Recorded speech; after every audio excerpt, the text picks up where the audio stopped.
How fast is Bitcoin really? Can you buy a coffee and be out the door in seconds? Or does it feel more like sending a letter by mail?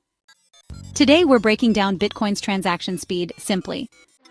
When you send Bitcoin, your transaction gets broadcast to the network. But it doesn't go through instantly. It has to be picked up by miners and added to a block on the blockchain. This whole process takes around 10 minutes on average, but that's just one confirmation. So here's the thing, most services out there, they usually require somewhere between 3 to 6 confirmations for a transaction to be considered, final.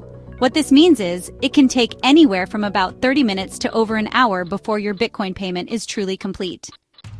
Can it really be faster? Yes. Bitcoin has layer 2 solutions like the Lightning Network, which allows near-instant payments. Instead of waiting for miners, the Lightning Network uses payment channels that work kind of like a prepaid card system. With Lightning, you can send Bitcoin in seconds, and with minimal fees.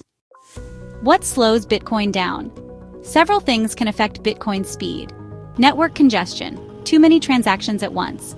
Low transaction fees. If your fee is too low, miners might ignore your transaction. Block size limits. Each block can only hold so many transactions.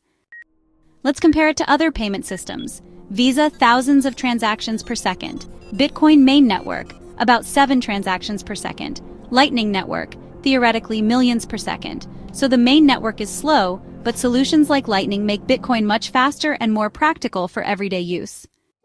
So while Bitcoin isn't built for speed on its base layer, the technology around it is evolving fast. If you're using Bitcoin for everyday payments, the Lightning Network is your best friend. Check the description for links to learn more. And if you want more simple Bitcoin videos like this, hit like, subscribe, and tap the bell so you never miss an episode.